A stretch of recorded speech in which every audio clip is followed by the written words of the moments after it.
Right, we've now got Alan's name up on the screen, so it's the Alan's show starting 9 minutes early. So, and we've got Hello, Sandy on board as Sandy. well. So Okay. the whole team's in. I'm getting a lot of echoing. Is it me? Someone's got YouTube running in the background. I think it's Sandy when he came in. Um, So I've Sandy, got Amazon Prime, but it's not. It's just on the screen. It ain't playing. I think Sandy's fixed it. Was that you, Sandy? Let me turn mine off. Hang on.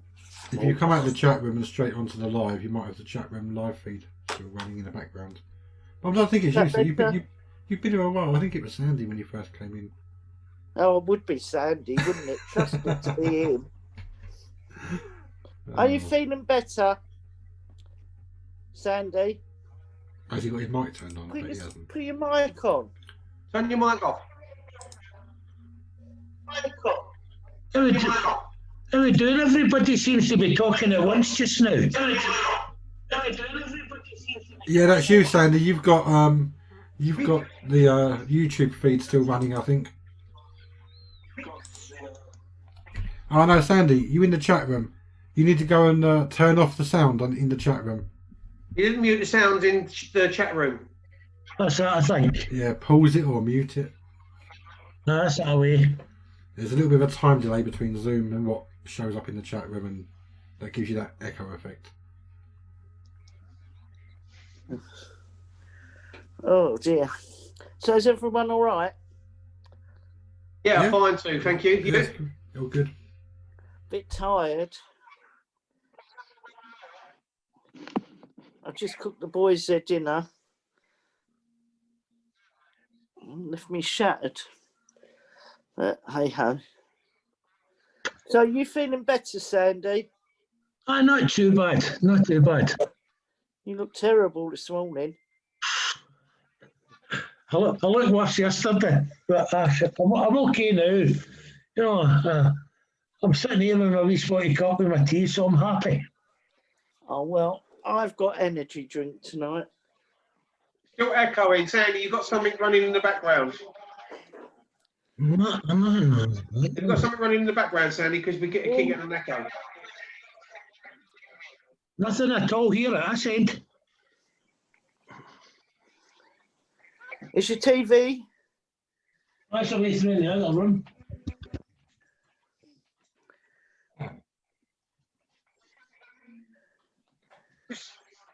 That's still here. Wait a second. Strange. That's better. Right, we're better now. Mm-hmm. Yeah. Yeah, it's better. Okay, so are we live, Jay? You've been live the whole time. Oh, sorry about that. Yeah, I do apologise for a little bit of That's all right. Grassroots live streaming, eh?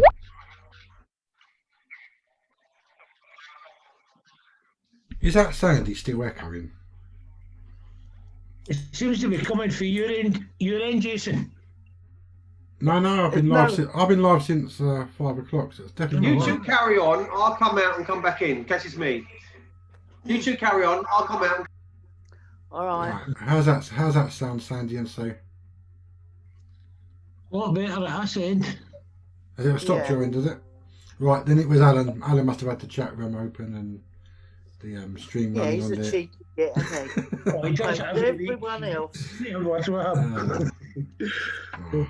Oh, We'll blame Alan. Okay, so now it's the Yeah. Sue and Sandy show. How's James? right, okay. How's Jane, Sandy? Actually, it's not too bad. She's a wee bit sore today, but she's on medication, so she took some of that and she slept most of the day. But she's up now, so Yeah. as I say, you can see she's better. She made me a cup of tea. All right, you got to have your cup of tea. Oh yeah, Jane has to make that. Oh yeah. He don't make his tea, Jason. Doesn't he? He's late. No, he'll No. wait till she gets up in the morning before he'll have a drink. Oh, that's really It's bad. terrible. Sandy. Who's the one that's on the phone in the morning? Come on, get out of here. Tom! Yeah, not every morning though, but he is my carer. And sometimes I can't even get out of bed. So he has to come up. Oh, 100% agree with you. It's not every morning because sometimes you're not up to the afternoon and then it's your.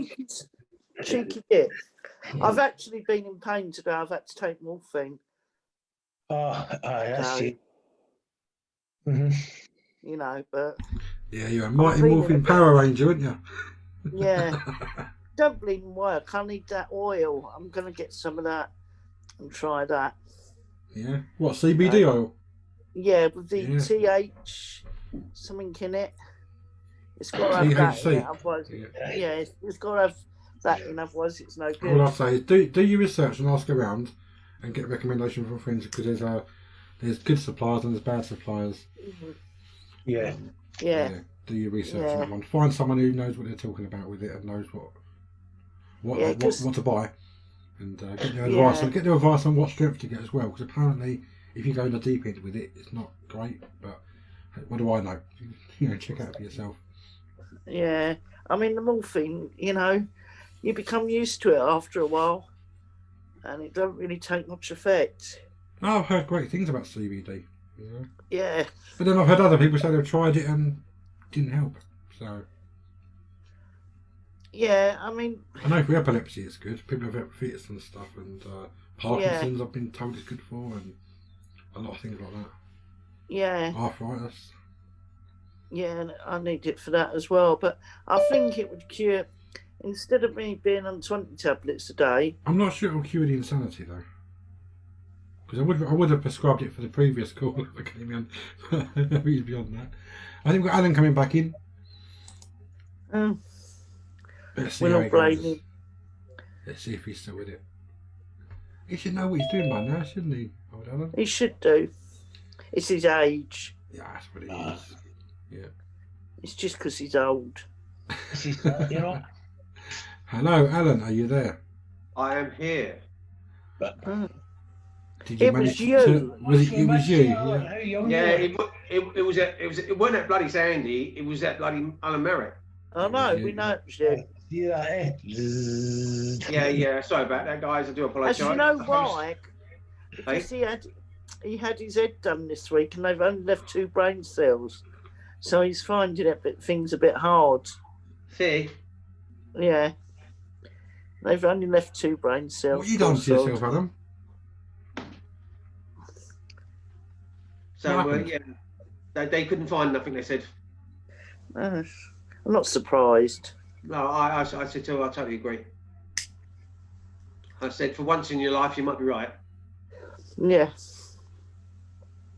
Yeah. But trust Sue to pick up on it and say something.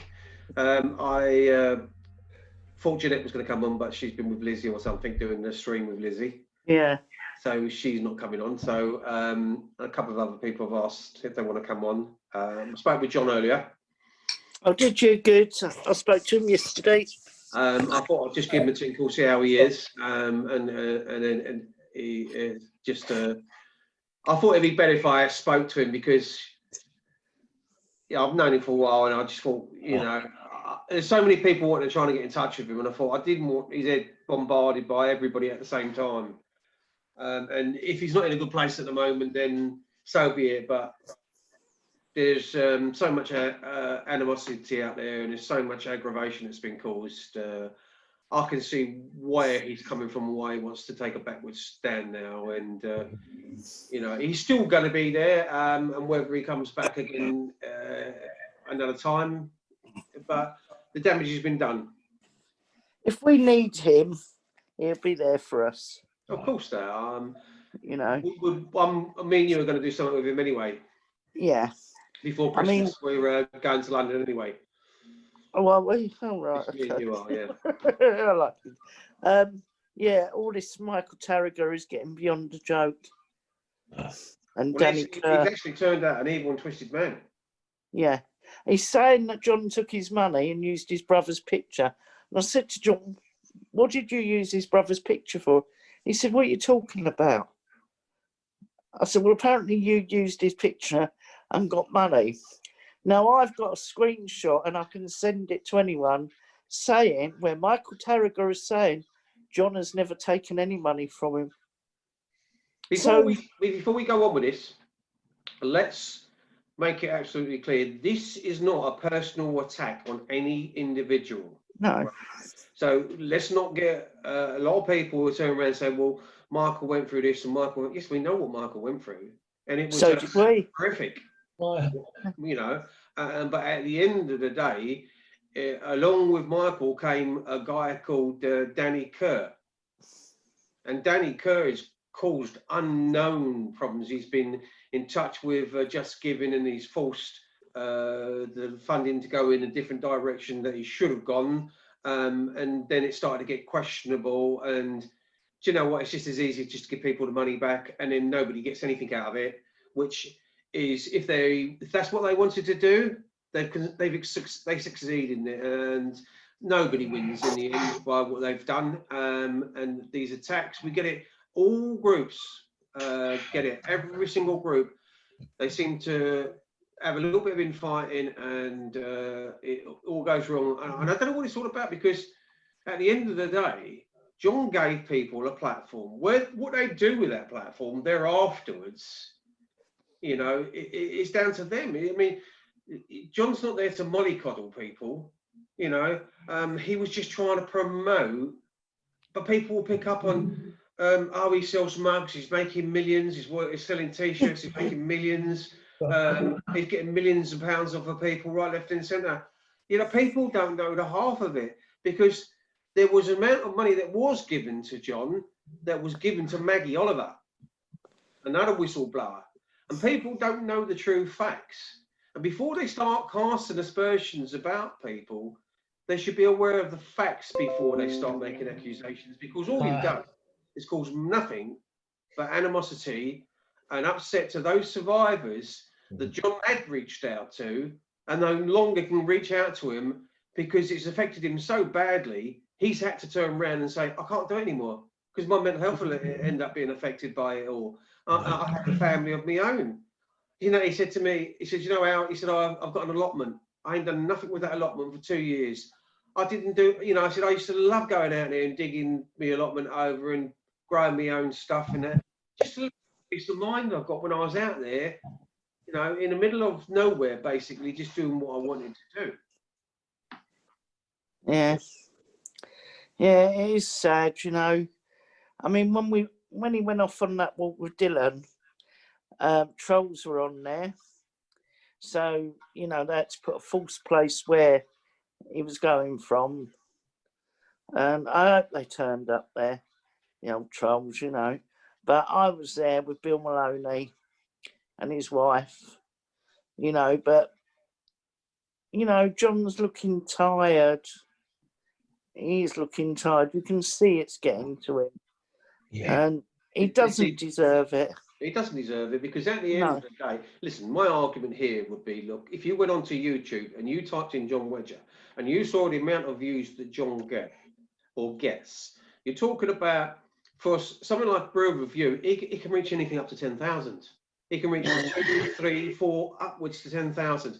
Some of the podcasts that John's done have gone into the hundreds of thousands. If not, I think one of them is in 250,000. So that speaks volumes.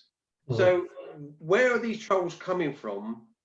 You know, if they can match that in statistics with figures of reaching out to people, and that's what John was trying to do, and these people have taken that all away. And if I hope they're proud of themselves. Really, really hope they're proud of themselves, because I've got no time for bullies. I've never had bullies. You know, we had enough of it when we were kids.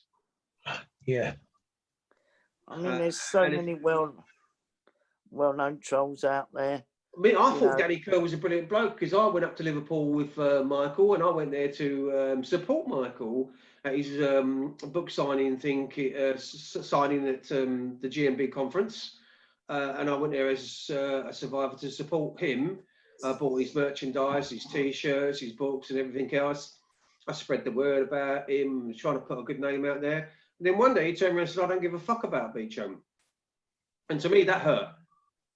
If I'm giving my time to him and supporting him, for him to turn around and say, I don't give a fuck about it, what his actual words was, I wasn't there, so I don't give a fuck about Beechholme. But at the end of the day, I said to him, well, you know, people are supporting you because of what you went through. people have gone through similar types of things to what you've gone through. So hence they're supporting you in a way that is coming from the heart. It's sympathetic. It's coming from the heart. It's a true cause. But for you to turn around and say, I don't give a fuck, really, really hurt me. And then he just went on his crusade where he's starting to slag off Anna Breeze now. Yeah. I mean, we all promoted his book. We put it out all the time, we did. And we never got 1 ounce of support from him. He never promoted nothing for us.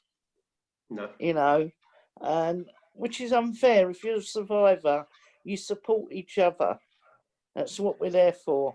But he didn't help us at all. And it's the same, and I will say names. It's the same with Brian Clare. I went all the way to Sunderland to do a podcast and an interview with Brian and supported him in the way that, you know, survivors support each other. And I went all the way up there to just give moral support. It's his backyard. I wanted to try and give some moral support. It's a long, long way and a lot of long interaction. Sort of, was a long drive from here anyway. Let's put it that way. But that's turned sour now. I don't know why that there's this thing with John, Bill, and money. Why it all comes back to money? Go on, Sandy. You want to say something? I'll come in a way with Brian Clare. Brian is easily led. I probably know Brian better than any one of you. I've known Brian for years. And I get involved with a group. I'll not mention the group, but we were campaigning to get better things done. And it was a dream. It turned into a nightmare. And it started, it's again, I'll not mention names, but it's a show it's done every day in the internet, a news thing. And there's a fella involved in it from up here in Scotland, again, no names. And he wanted Jane and I to do an interview about Quarriers Orphan Homes, about the children's headstones. Right?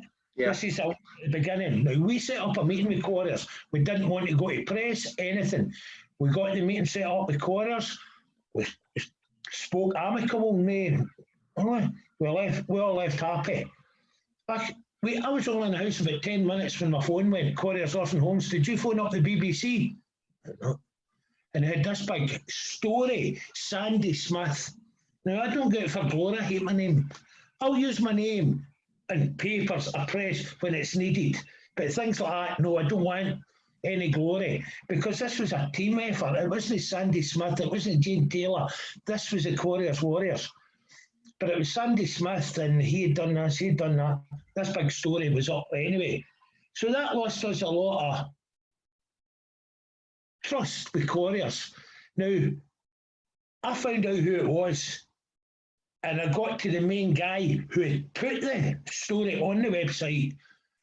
And I won't mention the guy's name. It was a David Scott for the Fresh Start Foundation. He had phoned him up and told Quarriers, told the press that we were having a meeting with him about everything about the headstones, but he was wrong. He says there were 80 kids in that graveyard. He was wrong there. He gave them the story. That's where the story came from. My name was used without my permission in this article. So I chatted them about this, and wow, I was attacked big time, me and Jane. So I gave up the group. Then they get a young girl from Edinburgh involved. Now, this young girl, from an early age, she was forced into prostitution. She was forced drugs. So she was craving drugs, and if she wanted, she'd go and work for her drugs. And they were going to take her up to one of the islands. I can't remember what one, up in the north of Scotland. And I told him, I go, she'll not go. And he goes, we'll trick her, we'll tell her we're sending a holiday. So I went, that's sick, that's bad. So again, I was attacked. So it was all mounting up. I left. But here they get Brian involved. And I warned Brian at that time. I warned him, Brian, please, they'll bring you down. I've seen this happening with so many. Even people that Jane and I were working with, we've seen them getting brought down. And people to this day will still not talk to Jane and I through our Fresh Start Foundation. But anyway, the next thing, Brian got involved with him. He wouldn't take it on board. And we fell out for, I don't know how many years, it was a number of years. And then he realised what was happening. They took the piss right out of Brian. Took the piss right out of that man. And Brian come back, he was all apologetic. I accepted that apology. And then he started doing John Wedger. I didn't like that. Now, I only met John last year, and I can sense, I don't know why, but I can sense somebody when they're genuine, and I sensed him to be okay. Don't get me wrong, at first I was a wee bit dodgy, you know, a police guy, wanted to buy you. But John Wedger is as straight as he come, one of the straightest guys I've met. An amazing man, and he doesn't deserve that. He does not deserve that. No. I will mention names. I'm not giving a shit if I get jailed or not. The older I get, the shorter life sentence gets. That's the way I look at it. Yeah.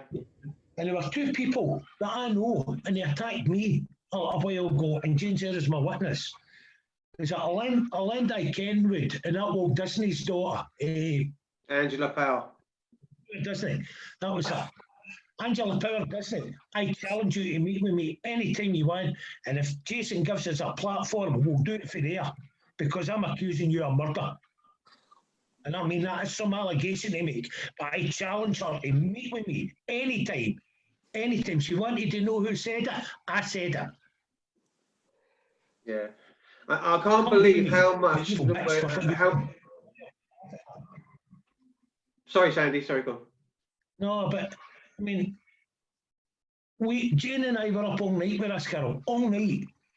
This is for about 6 o'clock to about 6:30 in the morning. And we thought the girl was okay. And that young lass went to bed. We thought she was okay. We honestly thought she was okay. So we went to her bed, Jane and I. We woke up, we tried to get her, we couldn't get her. Couldn't get this girl. So we started panicking. I was trying to get a hold of this fella I was friendly with who put us in contact with her in the first place. And I'll not mention his name, but I used to do a radio show a long time with him ago. And we tried to get him, we couldn't. Eventually we got him. And the guy, I mean, this man was crying his heart out. And he goes, maybe I could have done more, maybe I could have done more. I asked him, I goes, what's up? And he goes, did I hear about this young girl? I goes, no, what's up? This young girl went on to hang herself. She left behind 2 kids and a broken-hearted husband, and to this day, they're still broken-hearted. If she comes to Glasgow, she may come to Glasgow. We can't stop her. But by Christ, if anything happens to her, it's up to her. She is wanted big time up here, big time, for what she done. There's many, many people will never, ever forgive her for that one. We know it's her. The proof's there. The lot's there. Her husband's still there. If her husband's seen her, or her kids, I don't know what would happen. I don't know what would happen. It's up to her. But she is guilty of murder. She had this. Why did they? The thing that gets me is why do they do it? Because it makes them big. It gives them power. They think they're in power. They go for the power trap. You know, this is no power trap we're on. This is trying to educate folk about what can bloody well happen to kids. To save them walking the road. You walked, Alan. Sue's walked. I've walked. So many of us has walked. We're not doing this for the same thing. But these people don't do it for that. They don't see that. They say, oh, there's Alan Merritt. Right, Alan Merritt's telling lies. I had that. Sue seen it in Glasgow with me. But this woman pulling me up. And this was stemming back for her friend for 2 years ago. Because a friend had put up on Facebook that I was a lying bar steward. I was never in Quarriers Orphan Homes. I never was raped in Quarriers Orphan Homes. That's why I've no record. And when I sent a friend told me I was a liar. And I sent her everything I had. It was sent from her. And she still denied it. Then this same girl, she was for a hunting group up here. I'll not name it a hunting group because people do know up here. And she started attacking a very good friend of mine, Debbie Young. a brilliant girl, absolutely. You all know Debbie, you know her story. She started attacking Debbie. I went to Debbie's corner. I was attacked again. It died down, definitely died down to a couple of months ago. And I was pulled up in Glasgow because I was a bad man. I used the word penis and I used the fuck word. Right, because I was speaking. And she had 2 kids here. And she didn't want her kids to hear them. The other week there in Glasgow, she was there effing and seeing, shouting at the police, you dirty scumbags. Every word under the sun. We have 2 kids here, and she's telling me I'm bad because I used her. But she's teaching her age kids. So why are they doing it? Why are they doing it? Glory. Glory. That's all you want. Look at me. Because even when I was speaking at one of the rallies, the mic jiggered up, but I started shouting. Everybody hears me when I start. And there were people up the back who were deaf could hear me, but this thing and our pals are sitting down the front, mocking me. Can't hear you, talk to the ear, my ear, talk to my ear. And that's during my speech. Well seen that. And then, no, I wasn't being rude, I couldn't hear you. How come folk up the back that was deaf heard me, but she couldn't? They try to bring you down and down and down. And every time I speak, even in Glasgow, she's standing in front of you doing something daft because she wants the glory. Look at me. I'm big. I'm better than you. And this is what they're doing it for. Oh, that's what they're doing it. I want to come in and bring Sue in because Sue, before John went on this charity walk, along the towpaths and the canals and stuff like that. So 200-mile walk, that's no mean achievement. A brilliant effort by Dylan and John for doing what they did, and that money will go to charity. And what's going to happen is there's a check going to be done, which we will go to in London. Me and you have been invited to. Oh, right. And Netflix are there, and John wants me to do something with Netflix. So I'm going to do something with Netflix as well as that. I'm going to stay because we're going to go out for a meal in the evening as well. Because there's going to be a few of us there, and we're going to go out for an evening meal, and John wants a few of us there. And we're going to do something. He's got something planned for us to do. This is going to happen before Christmas, if you could get to Jeans or something like that. Okey-doke. It's going to be in the East End of London. I mean, like with Brian's problem with John is Bill Maloney. Yeah. Well, Bill Maloney's a good friend of John's. You know, you can't tar them with the same brush. Yeah. You know, but you cannot tell John he can't be friends with Bill. You know, and I met Bill when I went to see him off, and it was the first time I'd met him. Oh, God blimey, does he go? He tells people straight, although Yeah, he does. he swears a lot. Yeah, He does swear a lot, but Yeah. I tell you what, he ain't scared. And No. if he if he could, I mean, he does get good platforms and that, but if he could do it without swearing, he'd be amazing. Let me just say something while we're talking about this subject, and while there's people listening to us. And if people go onto YouTube and type in Bill Maloney, there's a video there that I would love people to look at because it's an absolutely fantastic video. And it says something about Bill Maloney pulls no punches. And it's about a journalist in Trafalgar Square when he's talking to this journalist. It's absolutely amazing because it's talking about the Savile and what the BBC's corruption and so on and so forth, and the hiding of child abuse and so on and so forth. And it's absolutely brilliant. And this guy saying he would want to do an interview with Bill, but and Bill's turning around and saying, well, you won't tell the truth anyway. It'll be a recorded thing and you'll deduct whatever you want out of there and you'll put words into it to make me look some kind of fool, which Jimmy the Hat has always said he will never ever do a live video. And he'd never do a recorded video with any of the major mainstream media services. And he's maintained that all along because that he's not been offered to do things, and because he's a fantastic campaigner. And so many others. I think I saw John Lawrence was offered to do something as well, and he said, "Is it going to go out live?" And they said no, and he said, well, I'm not interested. And I'm sure that was Big John Lawrence, and that might have been down in Dover when he was down there. I won't swear by that. But anyway, that video, Pulls No Punches, is well worth looking at. But you can look at other bits and pieces, because there's going to be other bits and pieces on there. But that particular video, speaking wise, on the part, if I could speak half as well as he could, like John, because John's just a natural. He just speaks so fluently, and it just comes out so easy. Words just come out, and you know, I love John's his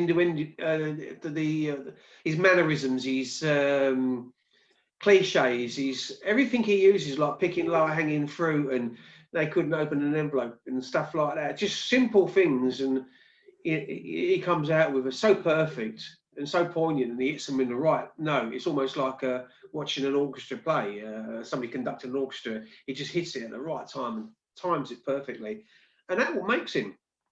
As I say, we've known him a few years. He's never done anything wrong as far as I'm concerned, but he's always going to have the stigma of being ex-police. Once a policeman, always a policeman, the story goes. Is always going to be labelled 5-0 or Babylon or whatever the case might be, depends on which area of people that you're talking from. And because you know, the Jamaicans don't like the police, full stop, and they said call them Babylon, and they have got a great dislike for the police, which you can understand why, for this stop and search nonsense that's been going on for years and years and years, and you can understand why. But me and you, so we knew, because we were brought up in that. We were brought up in the West Indian culture. With when I left Beechholme, I lived in a hostel in Paddington, and I used to go to blues parties and all sorts of things. And I hang around with, because when we were in the kids' homes, there was no colour code in Beechholme. It was all the same. It was all children from broken families. That's right. I didn't think we even looked at colour, did we? No. You know, we all defended each other. Yeah, you know, we actually stood shoulder to shoulder fighting with each other. You know, defending the name of Beechholme. Yeah. Defending the name of Beechholme, is because if you came from Beechholme, you wasn't seen to be scared. So we had a few rows in Epsom and the Foresters and the Javelin Club and stuff like that. And I thought we kicked off a few times in other places with one or two others, your ex and a few others. Yeah, he was actually a racist. Yeah. Although he apparently isn't now, but he was. You know. But when they were in the children's home, we lived and breathed and ate the same stuff. Do you know what I mean? The air we breathed in was the same air they breathed in. The food we ate was the same food they ate. The clothes we wore were the same clothes that they wore. The punishment that was handed out to us was the same as what they got. I don't see why anybody could call them, because they were exactly the same. Did you want to say something, Sandy? Sorry, mate. Did you want to come in, Sandy? You're muted.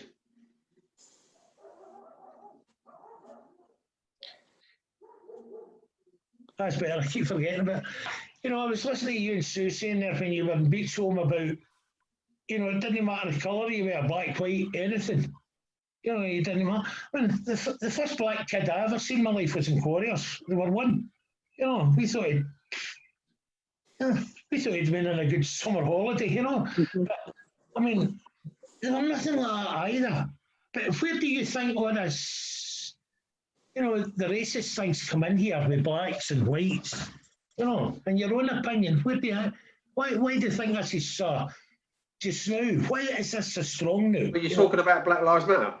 Aye, yeah, aye, there's more to that than meets the eye, and it's more about the likes of Soros and you know, people like that have got infiltrated some of these organisations all over the world, and he can put his name to a lot of things that's gone on in the world, and none of them are good. And so it's just stirring up hatred. And you know, what annoys me more than anything is that even now, the Premiership matches we're watching now, there's guys still going down on one knee. Why don't they go down on one knee for the children that are lost? Yeah. More children have been lost through and victims of child abuse than ever in any race crime. Yeah. You know, they're on a bit of slavery. Right? Oh, my great grandfather was a slave. Okay? We're no denying that. What about the British home children? Children who were taken off loving parents and shipped to, well, Australia. Yeah. New Zealand, Australia, Yeah. Africa, Canada, America, Jamaica, all these countries.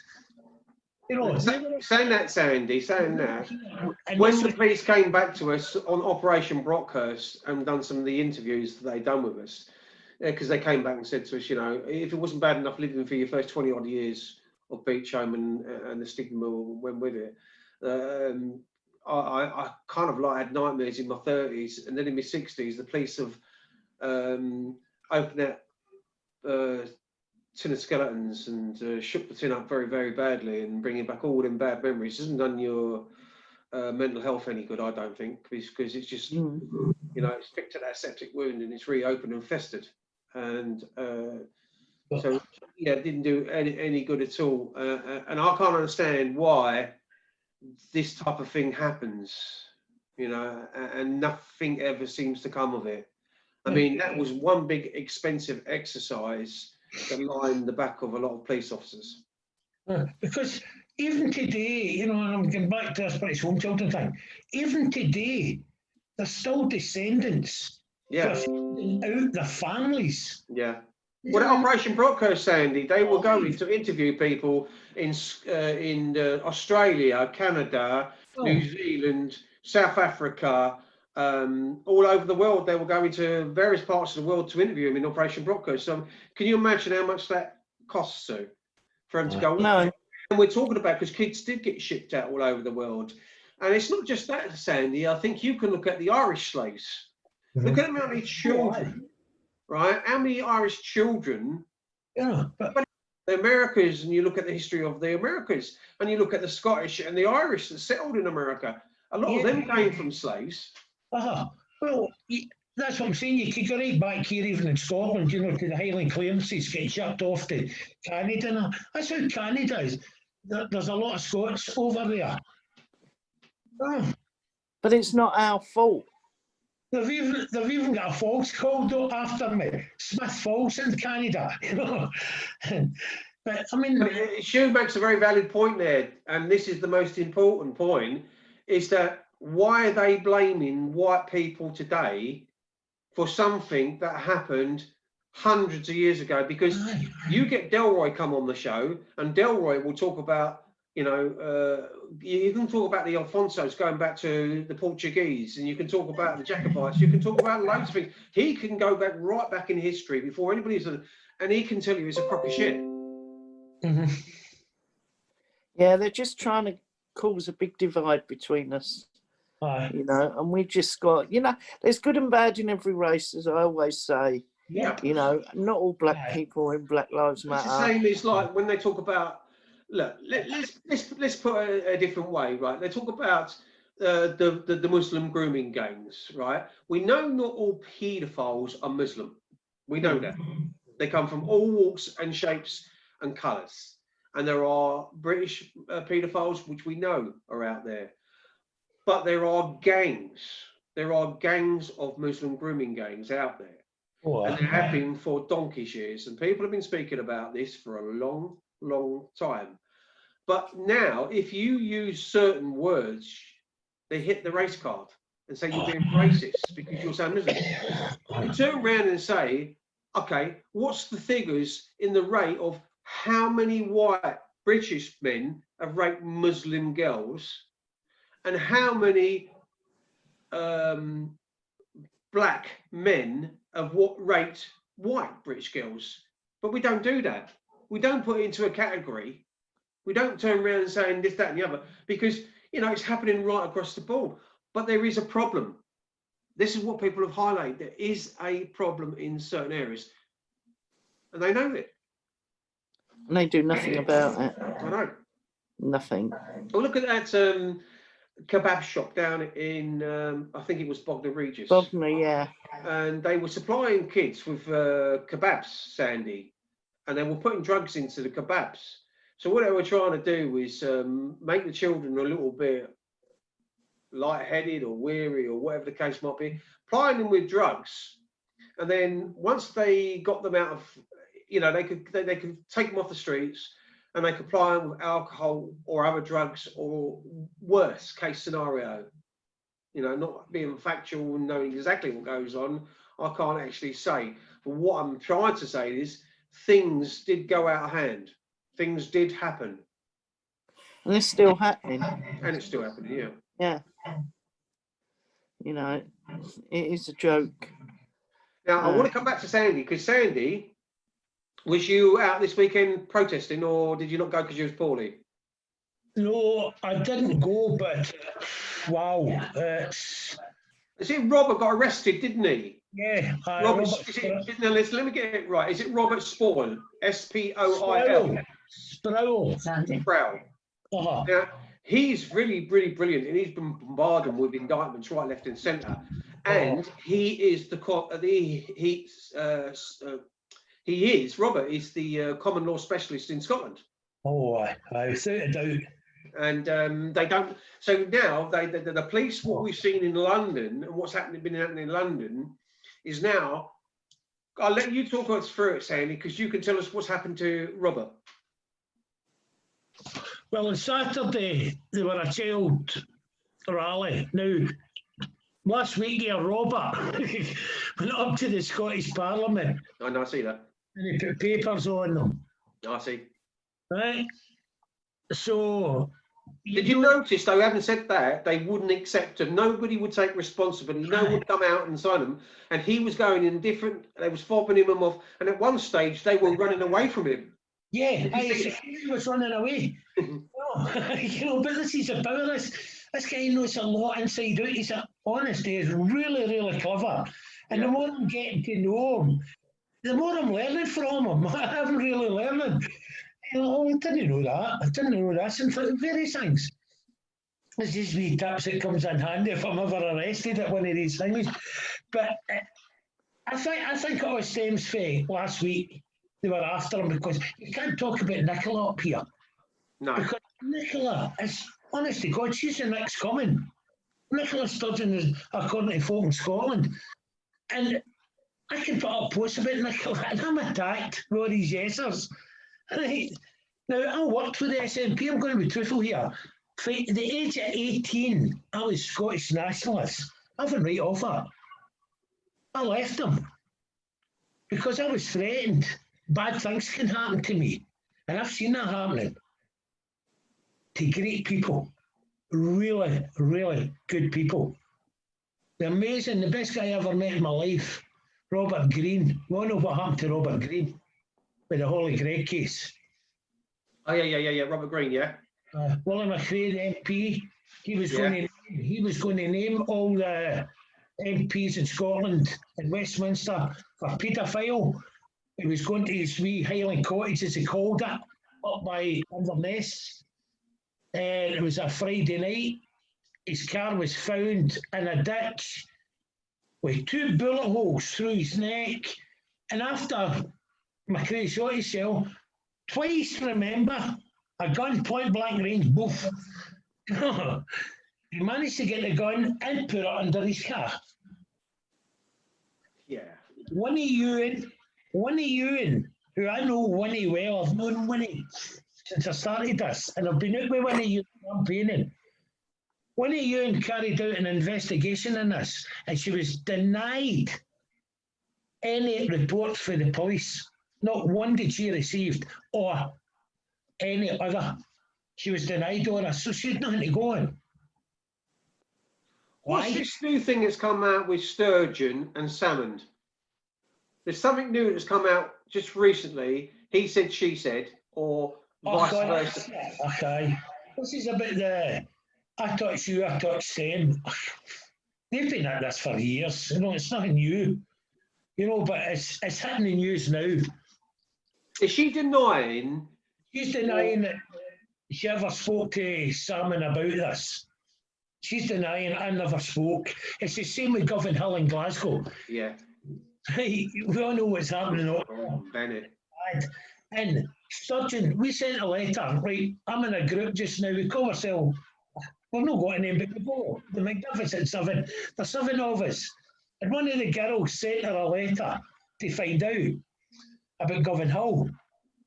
Sturgeon, she got one of her monkeys, right? I call her the organ grinder, right? I think when the wee monkeys all dance there.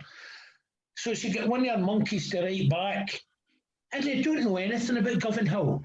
The police know nothing about Govan Hill. But yet the police was up there the other week and arrested a load of them. But they don't know about this.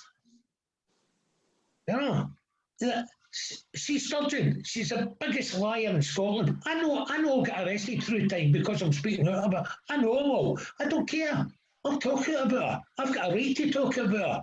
And if she wants to sue me, take me to court and let it all come out. And bring her proof. And I'll bring ours. I'll bring ours because she'll not be longer getting booted out of office. And people up here in Scotland are slowly waking up to her. Why do people take so long to wake up and listen to? I mean, my simplest answer I could turn around and say is, you know, look, we've had a crock of shit from politicians for as long as I can ever remember. I don't think I've ever met a good politician ever. And if you've ever met a good politician, it's a 1 in a million. If you've met politicians over the donkey's years, all they've done is line their own pockets at the taxpayers' expense for years and years and years. Now, you've just had Labour put a vote in. They're in opposition, for Christ's sake. You think they'd stand up and be counted. No. But they're going against the people, even in opposition. So how on earth do they think they're ever going to get back into power? They're not. No. And it's ridiculous what comes out of. And do you know what I think? I think every single person should vote at the next election independent. Just vote independent. Vote for any of the mainstream parties. Like, we need to get rid of some of this deadwood. We need to get rid of it and out of the House of Commons, out of the House of Lords. We need to get rid of all this rubbish, and we need to save some of the taxpayers some real money, because Westminster and the amount of money that's spent at Westminster is the biggest drain on this country ever. Yeah, but see, it's not all about running the country. This is where people think it is. No, total different. Keeping your job is. Yeah. The money you get as an MP, and then all your wee bonuses. I mean, I could go out and go, oh dear, my 10 pence pen has run out of ink. I can go and buy a new one and claim 10 pence back. Yeah. I can have a second home. I can claim for that. Oh, I'm not living in that house. The garden needs done, a gardener. It needs cleaned, a cleaner. You get everything paid, everything. And you still get your wages. You still got them. Meals, oh, I need to eat when I'm down there. Claim for them. And they get £50 a day for their breakfast. Aye, that's true.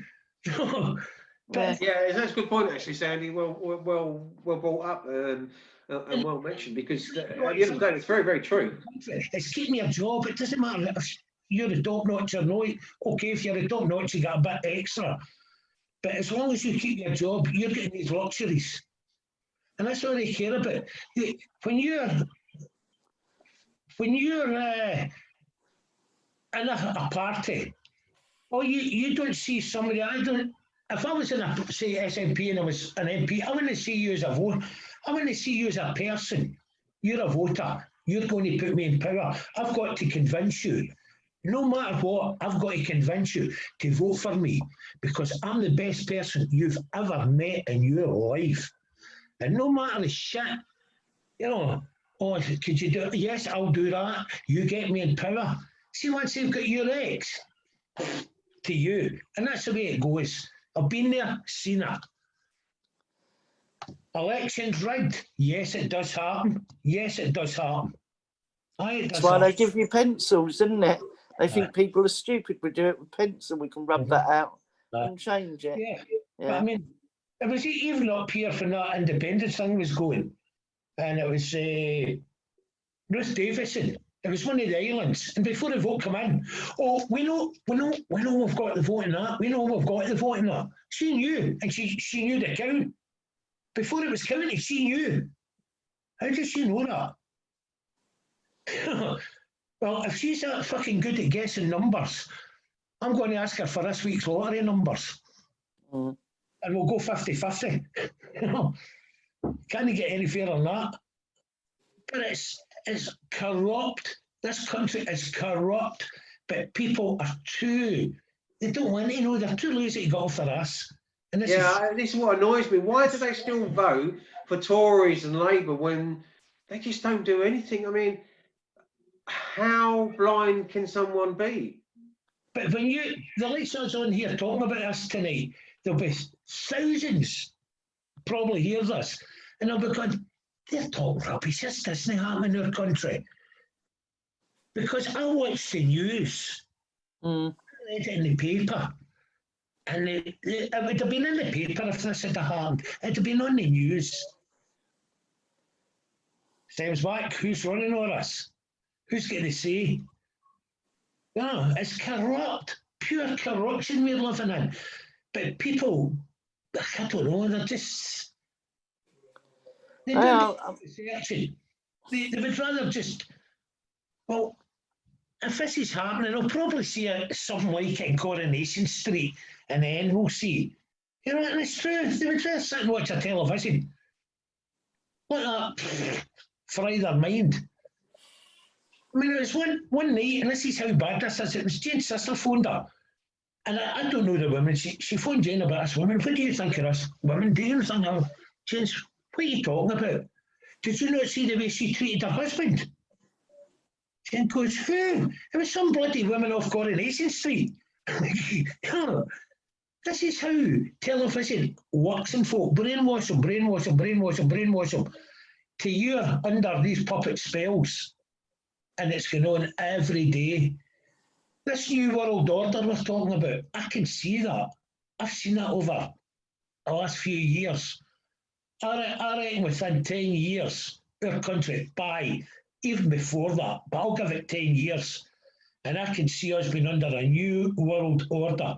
I can see it coming. I can see everything, the way it's happening, the way that we're doing rallies, we're going out letting our voices be heard, the police are coming in attacking us. It's happened up here as it happened on Saturday. That's a new thing. Because they were after Robert Strowl, say what you want. They were after him because what he done last week. No buts in my mind. When I watched it, and I seen it today, because they were Has after it been released? Yes, aye, without charge, but he's not allowed to go into Glasgow. So how can you charge someone and go, you're not going into Glasgow? I don't work that one out because it's like there was a good point that was made, and I meant to mention it earlier on. Is our Jupiter that's on Wake Up UK, a brilliant host. She had Danny Tomo on the show a couple of weeks ago, and he was absolutely brilliant. And somebody put a question, because I've just been looking in the chat rooms to see if anybody put anything in, so I can answer. But somebody put a question to Danny Tomo about Tommy Robinson, and Danny said it perfectly. He turned around and says, I am not Tommy Robinson's voice. Tommy has his own voice. He speaks for himself. I don't speak for Tommy. And we've had the same thing, me and Sue, with John. We don't speak for John. John is his own man. You know, and whatever John says and John does, because we're linked to John, we're implicit in whatever they think John's done wrong. Mm-hmm. And I just do not work that out. Why don't you just concentrate on getting justice for people that have gone all these years through mental and physical torture their whole lives without justice, instead of finding something that's not there? Well, they won't. I mean, they should get off their asses and go out about child abuse. We put it on Facebook often enough, everything that goes on. And you get people that, oh, it's sad, shouldn't be going on. No, it shouldn't be going on. But if you got off your ass and came with us, more voices, the more powerful we're going to get. And then it'll be, you know, if it happens to their children, God forbid, you know, then they'll be out, oh, you know, but it shouldn't take something like that to happen No, for them I to come agree. out and support us, you know. I'm just looking in the chat room to see if there's anything in there, and there's nothing really in there. Jeffrey, so Jeffrey just asked who Brian was, and I think we've covered that now because that was at a while back. Yeah, yeah. Well, but so anyway, what else? Do you know what? The when you did that London thing, God, that caused a ruckus, didn't it? You just posing with a picture with Bill Maloney. Wow. Did Brian see it? Yeah, obviously, because it was on my page. But I didn't know that Bill was going to be there anyway. I was there. I left here at 6:30 in the morning, and I got there at 9:20. And John wasn't there, nor was Dylan. And then they came up behind me, and then John said, "Oh, Bill's coming," which he did with his wife. And John and Bill were talking to Netflix. And then Bill said, "Sue, I want you in this." And I thought, oh, please. And he said, right, say your part, what you think about the government, what they do, which I did. And, you know, Bill was doing his bit. And as I say, he offered Boris out and everything there. He was so good. And you could hear the anger, where he was so angry with them. And that. And, Sandy's going to have a look at that video now, aren't you, Sand? well, hopefully, I'm waiting because he did say to Netflix, he said that I want the uncut version. I don't want it edited. I want this in what we've done now.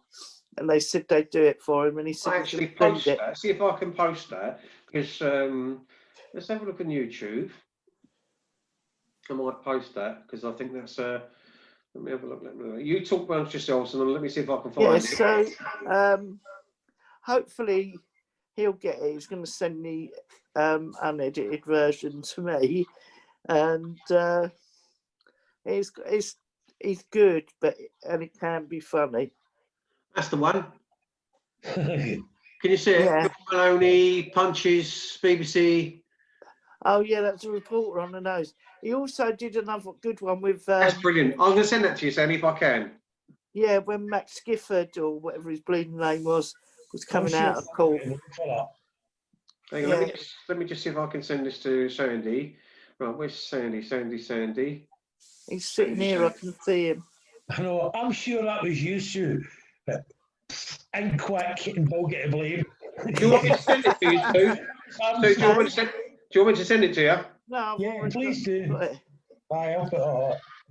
Yeah, anyway, I'll send it to Sandy. You know, we did, as I said, we did that thing with Netflix, which was really good.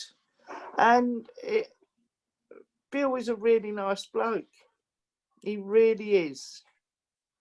You know, but I think you have to make your own judgment before or meet him. If you look at the stuff that he's got with Pie and Mash Films, which is he calls his company.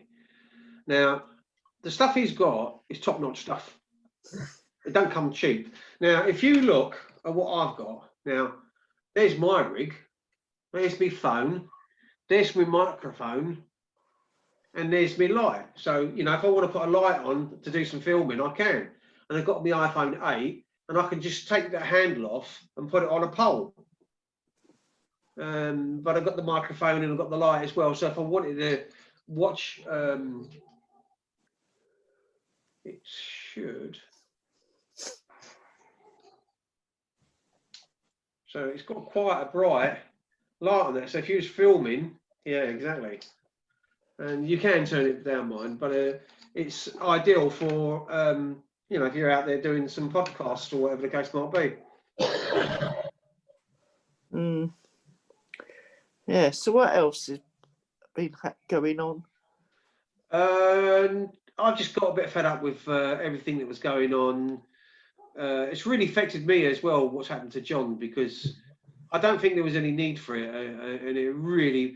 And you know, sometimes you get to know people and you put trust in people, and you think these people are good people and going to be all right, and you put so much hope in them, and then they kick you in the teeth.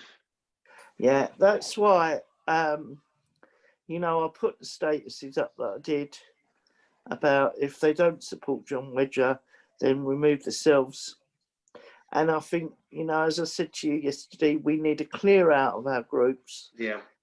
Because there's people there, they've, you know, been on there, they seem okay, they do nothing, they don't No, they even don't do anything. like or anything. So we need to get rid of them. I'd rather have 10 good people behind me than hundreds, you know, because they're not all. There are some good ones on. There are some good ones on there. And I would go them, 10. eh? I would go further than saying 10. Well, no, this is just an example. But, you know, no, I've had... I know exactly where you're coming from, because at one stage, on my friend's request, now I thought the whole idea of that was when friends requested you, they requested you, unless I've got it all wrong, is that they want to find something in common, or like the way that you actually are. They've seen some of your posts and so on and so forth. And when I opened the Beechholme Survivors page, or Justice for Beechholme Survivors, I've done one for us now on Wake Up. So we've got a Beechholme page on Wake Up now. And yeah, no, I've tried to get on there. Yeah. So I'm going to put all the videos that we've got, a lot of videos, you're going to put them on there as well. So we'll have a talk about that and get into that one day when I'll have a conversation with you. And we'll get Jason on board as well. Sorry, Sandy, go on. Right. I would just like to give a wee quick thank you tonight to a woman. I've never met her, I've spoken her, and it's John Wedger's Aunt Kim. Kim, Oh, yeah. You know all Aunt about Kim. the Warriors. And John's Aunt Kim sent us this big box. Oh, wow. Wow. I've got 200 red roses. Brilliant. They're artificial, and they've Yeah. got on the children's graves at Warriors. Now, yourself, Alan, and John, you done an interview with me at Warriors. Yeah. That's what, wow, unbelievable. And it was John's Aunt Kim had seen this, and it broke her. You know, with all these kids in this graveyard and what had happened to them. And she's going to make, that's going to be a charity for these kids. And every year, she's going to send up flowers for when we hold our service to put in the children's graves. Isn't that a lovely thing to do? It is lovely. What a lovely woman. Auntie Kim. Yeah, well, from myself, from Jane, our brothers and sisters at Warriors, to John Wedger's Aunt Kim, we thank you for that. That is, I've got to admire you, you know, but what a beautiful thing to do. Yeah. That really, That's you know, almost nondescript, because it's something you wouldn't expect. It's just beautiful. yeah, you know, but don't get me wrong, I can see that somebody from Scotland doing that. But here's a woman that I've never met, I've only spoken to her on Facebook. Mm. That's all I've done. And she never met me before. It's completely an awful lot. You know, that is. I think as well, the way it affected John that day, you know, because he was crying when he saw the grades, you know. I mean, I've seen the way, even with Alan, when I took him up there, and the Friday, you know, come on, I want you to see this. I wanted Alan to see it before my service, because if you're going to do any tears, do it then. This service we hold, it's not about tears. This is far from tears, but it is hard to keep them back. This is about celebrating the kids' lives. Kids that had no one, kids that Warriors Orphan Homes tried to demolish, take away their names so no one would ever forget, remember. Now, in Quarriers Orphan Homes just now, and this is our next battle, there's 2 memorial gardens for the children that was taken to Canada. They've got 2. We know of 7,000, over 7,500 kids for Quarriers taken to Canada through a Laurie of Chesky for the British Home Children, who unites families. Laurie is amazing, as brilliant. She's a founder of the British Home Children in Canada. The work this woman does in bringing families together is outstanding. Outstanding. Do you know one thing really affected me up in Scotland, Sandy, is when we went round the cottage where you was, and Sandy said to me, I said, see that window? And I said, yeah. He said, that was my cottage. That's where they abused me. And it's weird because you're looking through that pane of glass, and in time you're standing there having it happen to you, and you're standing there with another survivor, and you're trying to go back in time, looking through a pane of glass. It was almost so surreal. But I find that affected me a bit. But if I keep that locked in, it affects me. But if I can talk and let it out, it's not going to affect me. And I told my story many a time, but I never told it in full. No. When they interviewed us and I told you about it, just wasn't sexual. They were oral in here. They were masturbation. They were all stuff. You nearly lost it that day. Yeah, but now I've got no hidden secrets. If you know what I mean, everybody knows. They know what happened to me. I was raped. It does affect. Don't get me wrong. It does affect in a certain way, but I can live with it. I can talk about it. Did you get them signs I sent back to you? I'm sorry. Say it again. Did you get them signs I sent back to you? Oh, yeah. Oh, something planned this week. He's got something. I knew this straight away when Sandy said to me, when we were going round, Sue, and we saw them live children signs. Yeah. And I thought that was disgusting, absolutely appalling, disgusting. And I did something about it. I did kind of photographs, and then I put a bit of an article up about it, or a post up about it. And he got quite a bit of response, to be truthful. By people, not only that south of the border, but north of the border as well. Yeah. And she, I said, I felt like going back up there and taking them signs down and putting something else up there that was more appropriate.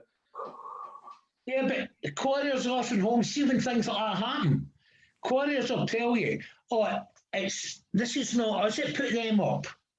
It's all these, most of them's been sold over, as you know, but Quarriers go, it wasn't us, it was a residents association.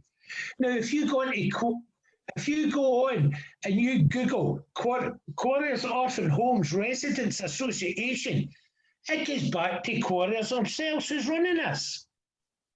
Yeah. Lying again. Because they blamed the residents. The residents don't want children's headstones up there. Do you know how many times I tried to phone him, Sandy? Pardon? Do you know how many times I tried to phone him without success? A few. Yeah. I've seen the one you did, yeah. But this is what happens. Oh, it's Corona. It was the same with the kid's sign. Now, that kid's sign still away to get 3 names they forgot to put on there. They forgot. We didn't forget. And then on Quarriers' website, we discovered, no, they did not. They're full of shite. I'm sorry for my language, but the bullshit that Quarriers Orphan Homes has got on their website about their children's gravestones is bullshit, lies. They don't know how many of the warriors is really angry at them for this one. Tell the truth, Quarriers, but no, they can't. That brings me back to another thing which we'll be fighting for, and it's with the Scottish Government, the redress scheme. The Scottish Government came out with the 26th of September 1964 Act, meaning anyone who was in a care home in Scotland or a kid's hostel or whatever, if their abuse happened before the 26th of September 1964, they cannot take their abuser to court. That's the cut-off date. Now, I've been researching this really hard. And do you know why that date was picked? Child abuse in Scotland and orphanages was at an all-time high during the 1930s, 1940s, and 1950s, dying out in the 1960s. So that's when it was at an all-time high, when they would have had the most people coming forward. Okay, there may be not a lot of us left in the 1930s and that, but there are a hell of a lot left in the 1950s. A hell of a lot. So make that the cut-off date, and we don't need to pay them. The Scottish Government redress scheme, they've come up with a thing just now that we get £10,000 paid into our bank if we're over the age of 68 or if we've got an illness that we're not going to make it. We get £10,000 right now, with more to come. I did a similar type of thing to Shirley Oaks, didn't they, Sue? The thing is, right? Yeah. That's more to come. This has got to be sorted out for next year. And today, they don't know how much they're going to give a survivor. They're reckoning it'll be £80,000. That's what they're reckoning, 80,000. Now, if we accept this money, right, this will save us, as they've told us.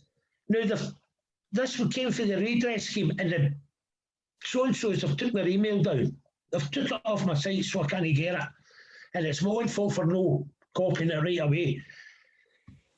If we, right, this £80,000 or whatever they come up with, it could be 50, it could be 40, it could be 30, we don't know. They don't know. If we accept this money, that'll save us going through court and having a long battle to prove everything, right? Then we got a bonus. And do you know what a bonus is? What have I been fighting for day one? The main thing I've been fighting for? An apology. An apology. I've wrote to Quarriers many times, as I've let you see, and Quarriers, no, they'll not give us it. Now, if I sign this bit of paper, right, put my name here, and say I will not take Quarriers Orphan Homes to court, nor will I take the Scottish Government to court, I'll get this money paid to me, and it's going to save an awful lot of my time and trying to prove I was in care and trying to do this and trying to do that, right?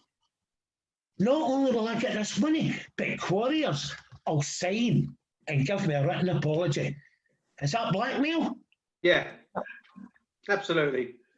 Bloody ridiculous. Yeah. This is absolutely blackmail.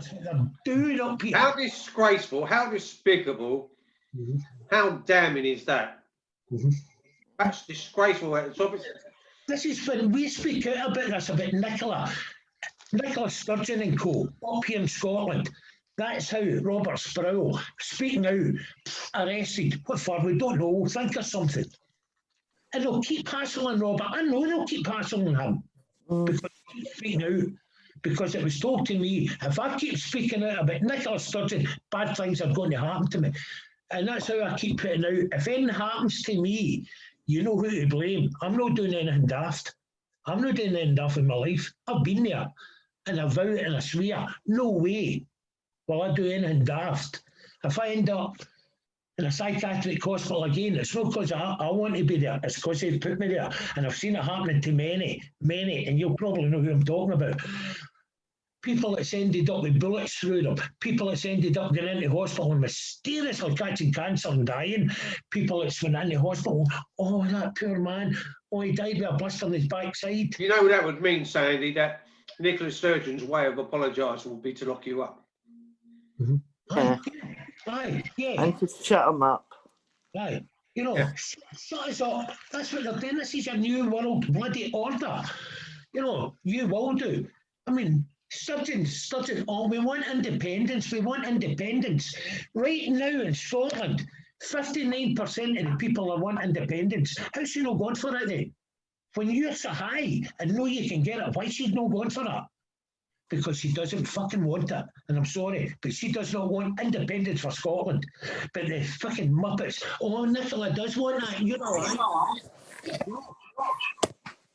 Why is it that Nicola Sturgeon wants us away from Westminster rule? Because all these bad rules are made there. But yeah, we have to stay in the EU where we're going to have our fishing rights for all everything. We're going to be worse off. Now I look at that, stay part of the EU. Sorry, stay part of the British Union. You know what? As well as that, this coronavirus has caused havoc right across Europe. How much money is it cost the European countries and the European nation, right, as a whole? You telling me, right, this is not going to bankrupt them? It will do, because there's countries that couldn't afford, were being subsidised by other bigger countries to be in Europe. With all this that's gone on, they'll have nothing, absolutely nothing. Yeah. You know, but it's time people woke up and just see the corruption, especially in Scotland. Especially in Scotland with SNP. I've seen it. I'm only one guy, so I'm not counted. But I can cause disruption, so I can. And their way of dealing with me is lock me up, do something with me. Oh, Sandy Smith was mysteriously killed last night, knocked down by a mysterious car. I seen that happen to one man. 7 members of his family mysteriously knocked down and killed. Hit and run drivers, 7 of them. One after the other, boom, boom. And that's true. We know the state does this, Sandy, because look what happened as far back. I mean, we're going back a long, long time with Sue. To shut Sue up, they put her in a mental institution just to shut her up. Right? Children didn't have a voice in them days because she was making a noise and kicking up a stink about it, which she had every right to do. To shut her up, they put her in a mental institution. Look at Melanie Shaw. Shut Melanie Shaw up. They put her in a mental institution. Look at Carol Woods. To shut Carol Woods up, they put her in a mental institution. And they're not the only people. There are other people that are in prisons today to silence them. Yeah, well, I know Carol Wood, and I've shared stages with Carol. And it was a friend of mine who held a big conference up here in Scotland. And he went away down, met Melanie. No, Carol Wood, sorry. He met Carol Wood. They were in the car. Carol Wood told him, he goes, "Well, come down to this junction. There'll be a white car comes out. Registration, blah, blah." She did everything. She knew. There are 2 men in it. They drove down. Sure enough, this car was there. Registration. We'll come down to this bit of the road. That'll do a left turn. Another one will come out for the right. I think it was a navy blue car. 2 guys in it again, and they'll follow us to such and such a place. And sure enough, that happened. That happened. So it's funny with getting stalked. No ifs, no buts, 100%, yeah. And this is what they do, scare the shit out of us. They do everything. You know, they won't scare me, but they would probably go after Jane, so that it affects me. They'll go after somebody, my grandkids, whatever. This is the way they work. They're so freaking corrupt. The corruption in this country is disgusting and shocking. And the way they go about it and the way they're allowed to go about it, because people are too bloody lazy to get off their backside and go into the street and start doing something about it. They would rather wait till that happens to them, to their own family, and then once it does happen to their own family, oh, help me, please make me top of your list. No, if come out with us now. You know, it's like, why bolt the stable door after the horses run? Yeah, well said. Do it now. You've got to do it now before this happens. But no, people in Scotland would rather wait till it happens, because it's not happened to me yet, has it? So it might never.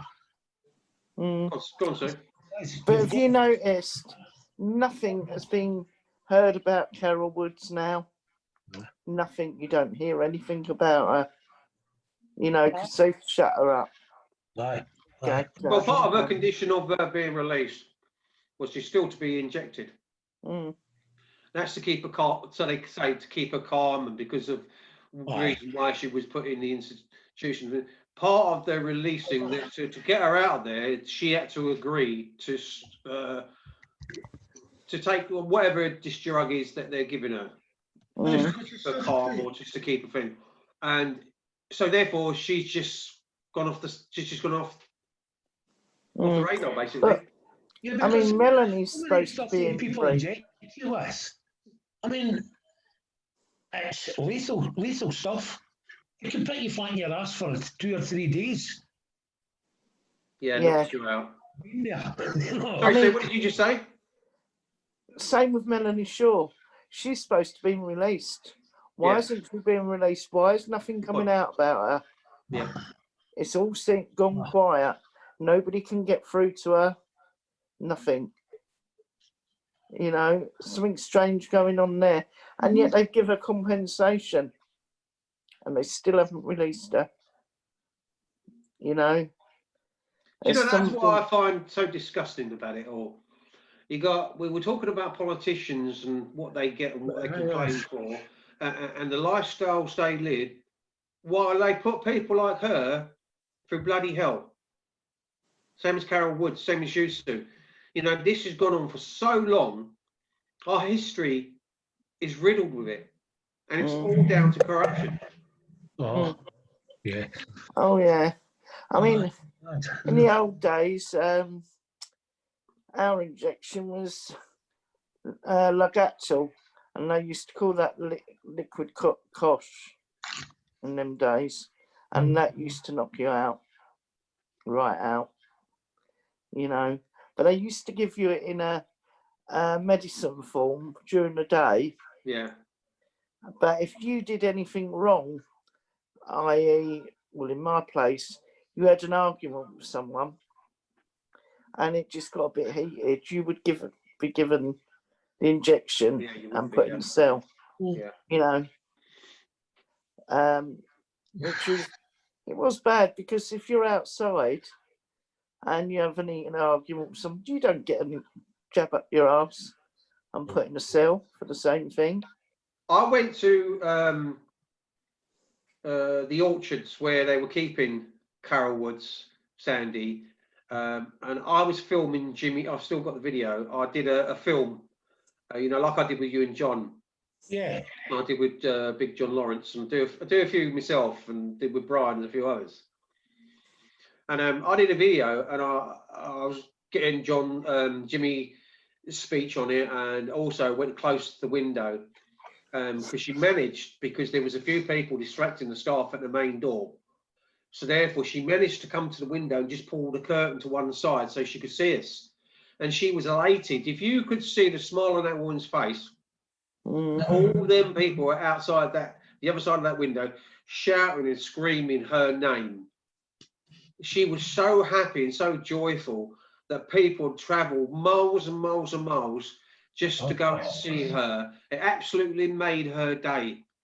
And I don't know if the window was slightly open, but whether she tried to open it or she tried to get a word out of it.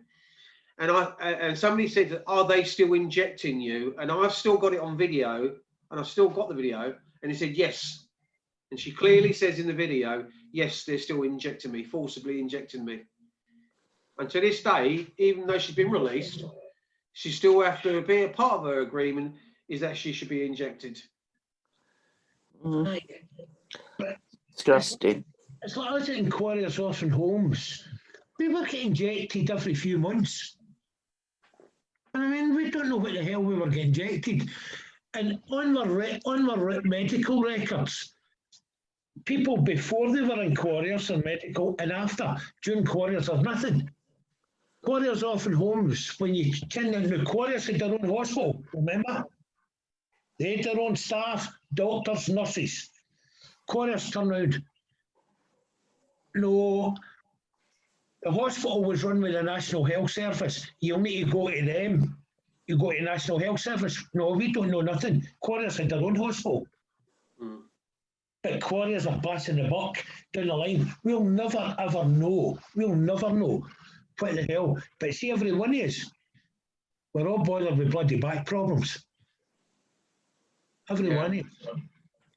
Every Because one. in Beechholme, we had a sick bay in Beechholme, and I think it didn't have that many beds, but there was ward upstairs, and I was in that ward because Sue, you was on it as well, weren't you, Sue? Yeah, but they had side rooms as well.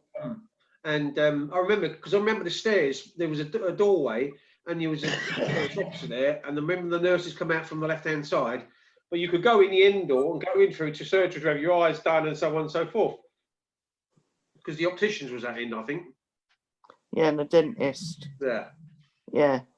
Yeah, we had, when Dr. Parks was from outside, but we had resident nurses. Yeah, we did. Yeah. When I was there, they had resident nurses because I split my head open, broke my arm in Beechholme. I was in actually Banner's back garden, and you know the big ladders that you get, dirty, great big step ladders.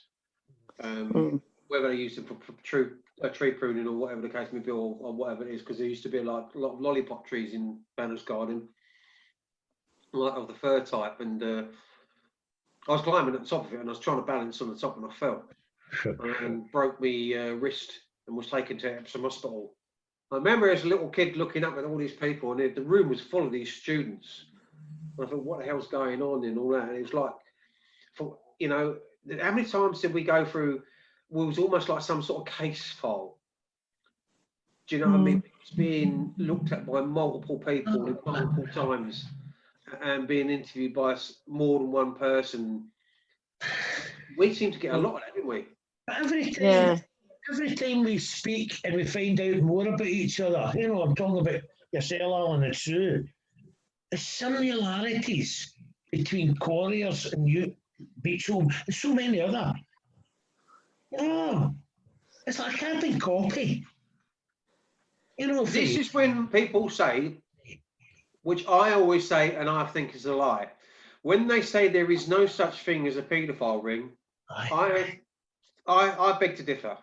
And I think that this is why, because of what goes on in one home goes on in multiple homes, and I think it's the same sort of people that are running these paedophile rings. And I think they're picking and choosing and going from different children's homes, and the staff are involved. Hence, you've got a lot of the same things happening in these children's homes right across the country. It's not just in one area, it's all over. Well, we can link one man, I don't know his first name, his second name's Holman, and we can link him with Carolina House in Dundee, where James started, to Quarriers Orphan Homes, to your place, Shirley Oaks, Shattered Boys Place. There were so many. I think there are about 6 or 7 now. We've got this guy all worked at the same time, collecting wages. So what's this? I don't know. What's this, a paedophile ring being run by these orphanages? Was it? We know that children were moved from orphanage to orphanage. Great distances. That was for money, because both the orphanage received money. They got money. And children are money. We were money. Yeah. Commerce. You know, it's in Botswana, know the stories here. You know, and I don't know about your place, but in Quarriers Orphan Homes, as we've discovered, our parents had to pay for our keep. If our parents, my dad did. They had to pay for our keep. Yeah, social services. James' father fell into debt almost. Yeah, my mum did. Right. Well, James' father fell into debt almost £1,000. Yeah. Weeks previous to Jane getting taken away, father, she didn't know.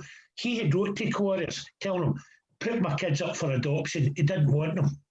But because he fell into debt, they took them home to an abusive father, never checked up on them again.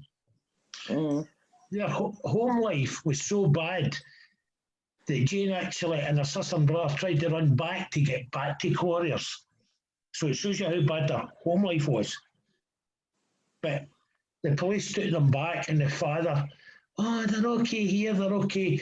And once the police were away, battered the shit. There were one step, there were a fella come up, Baldwin Bar, come up to visit, make sure they were okay.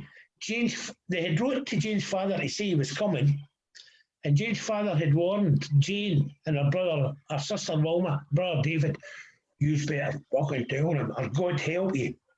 You know, God help you. Courier's words. They were petrified. They knew who was coming. So all was rosy. Oh, it's lovely. Jane and her sister and her brother had no bed to sleep on. A floor. No blankets, duffel coats. They weren't allowed to eat at a table. They had to sit in the hall with a bloody box. Jane had to get up in the morning, go to work, come home at night and go to work. And this man took all the money off him.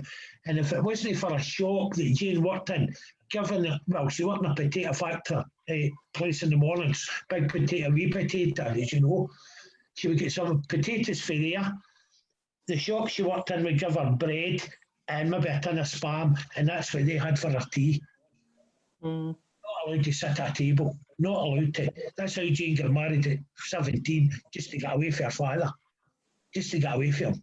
But she left Wilma, and Wilma ran away. Wilma was found sleeping in woods because of the torture she was getting home. Quarriers never.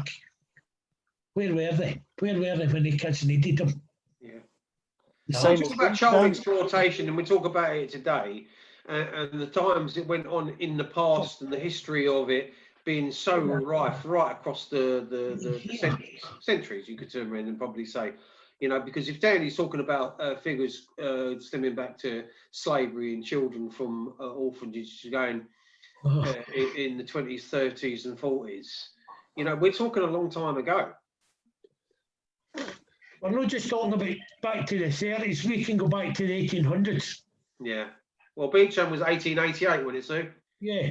Something like that, yeah. If you take the British home children, they were the first slaves. Yeah. British home children, the gutter rats, as they were known, over in Canada. Bloody gutter rats. I don't know if you was aware, Sandy, and I don't know if you've seen this anywhere else, but the children that were placed from the poor homes in Kensington and Chelsea and London and the surrounding boroughs, when it used to be part of the GLC, they were sent to Beechholme, and those children went from Beechholme as adults, and instead of going into hostels or other services that might have been provided, they put them straight into the army. And Beechholme had its own regiment called the Surrey Regiment. There was a Surrey regiment set up just for the Beechholme boys. So not only did those boys get taken from their homes from poor backgrounds and were probably abused, worked in workhouses and sexually, physically and mentally and tortured and abused in Beechholme, they ended up going to fight for their country and probably died fighting for their country. If they didn't go through enough. But many people don't know about this. The amount of children that was in care it fought for their country. Yeah. Thousands. Yeah. Thousands. And this is something that doesn't get looked into or investigated. It's just they done it because they wanted, did they? We did have a memorial, didn't we? We did have a memorial. Yeah. At 15, well, going back to Jane and I at our time, 15 years of age, that was it. You were out of Quarriers. Same as Beechholme. They had a place in Glasgow, I think it was Govan. I could be wrong, and I'm sure it was Govan they had this place. And that's where the kids were taken to, you know, until they got a job. Once you got a job, that's it, you're on your own, your own house. A 15 bloody year old, and you live and earn your own, pay for your electricity, your food, everything. You have to pay for it 15 years of age. Yeah. Yeah, that's exactly the same as Beechholme. They're talking about slaves. They're talking about everything. Get your facts right. Check up. You know, this Black Lives Matters. Okay, yes, it does. All life matters. All life matters. If you can see that, Sandy, I don't know if you can see this picture there. There's a picture there of some children, young children. Oh, that's the British home children. Yeah. Yeah. Let me see that. Can you show us that again? Yeah, I sent that to Angie. Thank you. Watch it. Have you seen that? Yeah. I got it myself. I don't know Did you where see it came from, but I saved it. Did you see the old fella at 103 years of age? Yeah. There's a Aye. picture there. Can you see it? It says 2839. Yeah. Can you see Yeah. them young lads there? Yeah, that's the one I'm talking about. Yeah, that's the picture there of the Beechholme regiment that was in the army in the war. God's So sake. Beechholme had its own regiment from the Beechholme Children's Home. The children not only came from the poorer London area, and they also went to serve in the war. Mm. Yeah. But it's, Well, you know, in that film, how many of us, when we left Beechholme, ended up on the streets? Oh, yeah, I did. see that film, Alan, you were showing us there? Yeah. And I think it's 28. No, is it? I can't remember how far it's in. I think it's 28 something.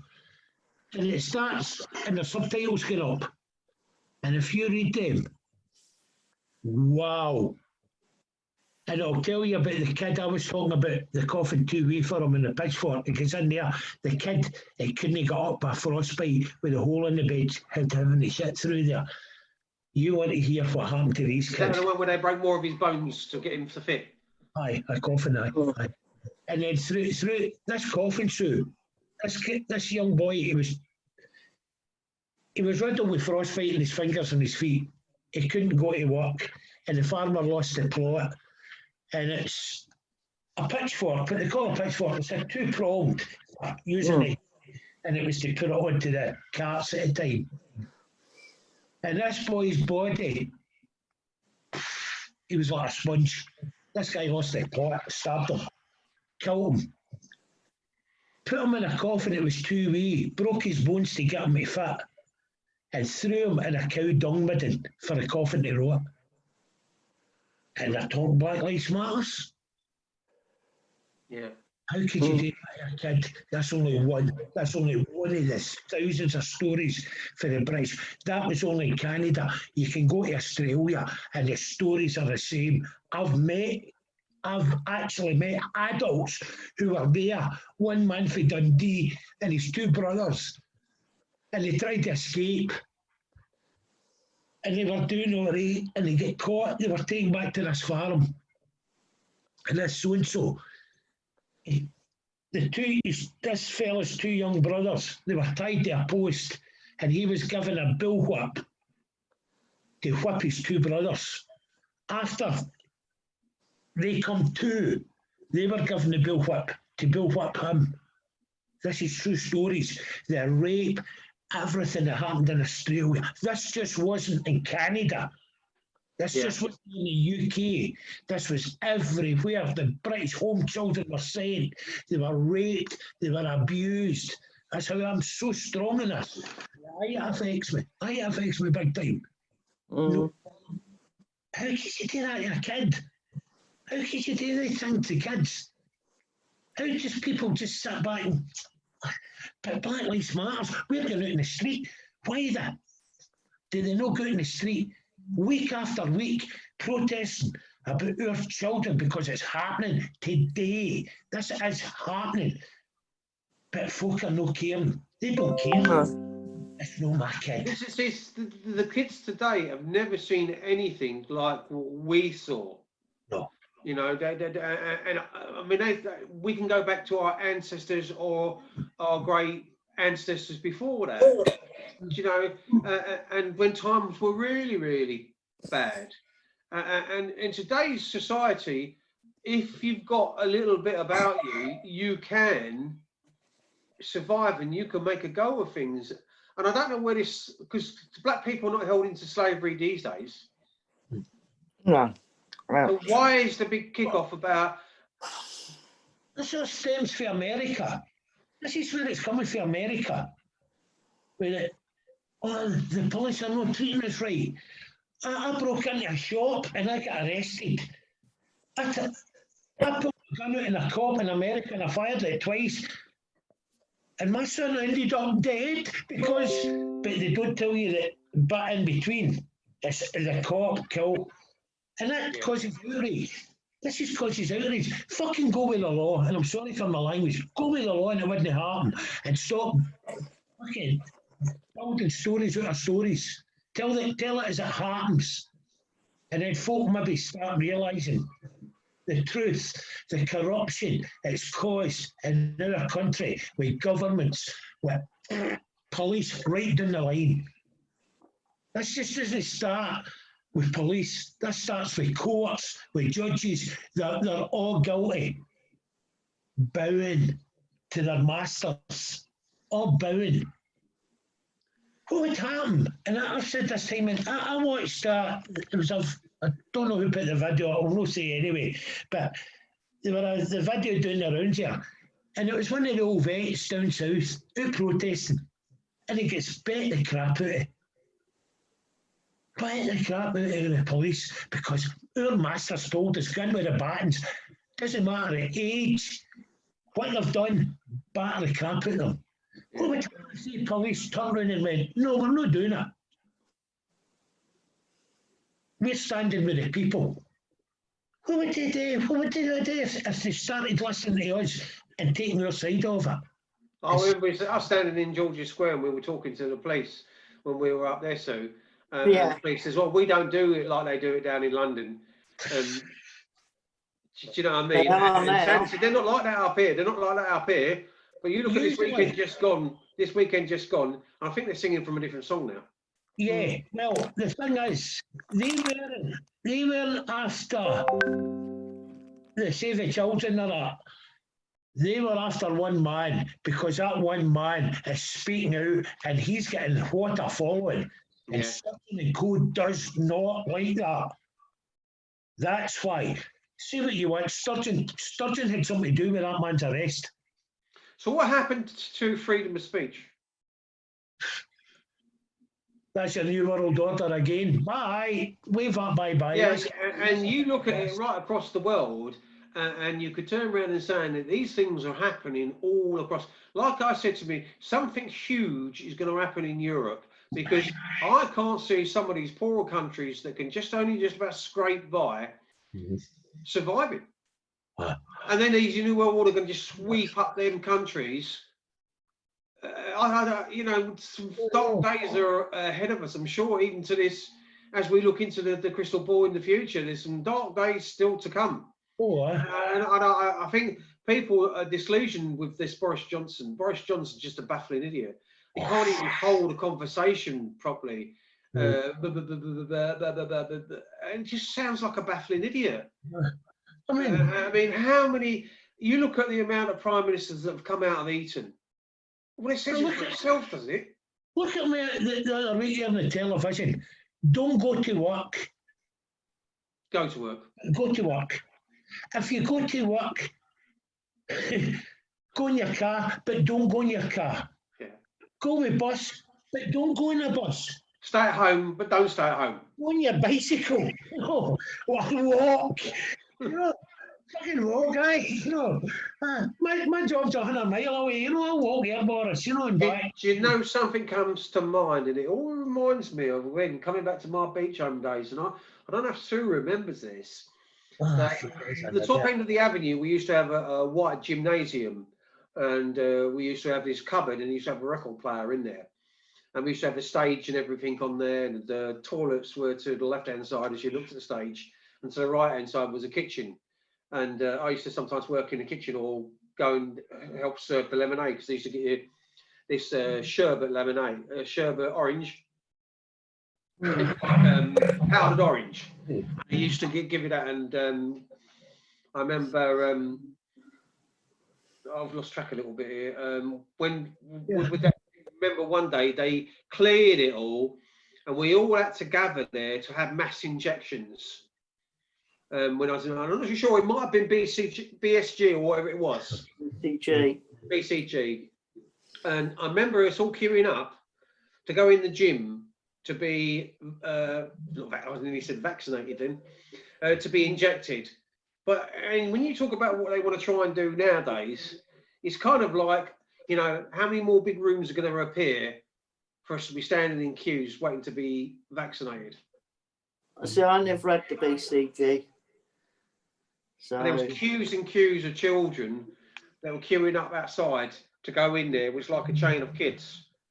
And when we were talking about, I always remember we used to come down at 7 o'clock in the morning and we used to stand and queue up in the corridor where the cokes were. And we used to go into the kitchen, and the kitchen table had a massive big kitchen table. And they used to have I think it was a jar of malt and cod liver oil. or cod liver oil. And they used to get a tablespoon and shove it straight in your gob. And I used to hate it. I used to go like that. And they used to grab hold of your nose and shove it in your mouth. But they used to grab hold of your nose and not grab hold of your nose. It was almost like clamp you by the nose. That's what I was talking about there. There's so many similarities. Even that happened in corners. Yeah. There was talk about them giving us bromite and bloody stuff and putting it in the food. And do you ever remember the powdered eggs, Sue? No. What was that? Young girl, you. Powdered eggs. What kind of eggs? Powder. I heard my mother talking about that during the war years. Yeah. That's where it stems from. Aye. I remember seeing something in the pantry once. We was looking for something, and I came across this powdered eggs. And I thought, is that what they fucking give us? No wonder it tastes like shit. Hopeless for making boiled eggs with. Same as that, it's the same as that smash for mash. Yeah. The aliens. Chaps with that. They don't make good chaps. We only used to get that when we went on holiday, Smash. It's the only time we got it. You know. I was laughing there. I'm still laughing about you talking about your orange sherbet. Was that the one with licorice in the middle? Yeah. I remember my mother talking about that as well. Yeah. She don't remember them days because she's only a young spring chicken. You're about your age, definitely. I'm only 2 years younger than you donut. But yeah, I mean, do you know, Sandy, that when she's the only one, right? Do you know the story about me with my shirt collars up? I used to go around with my shirt collars up. On the Netflix. Right? She used to fucking call me Elvis. And she is the only person I've met over the years that remembers that. She remembers it to a T, and I think to her, and I said to her one day, how the fuck do you remember that? And she said to me, you used to have a purple shirt or something, I don't know if it was like sprinkled up or something. Yeah. Fucking a memory. That is so uncanny because we were opposite houses, you know.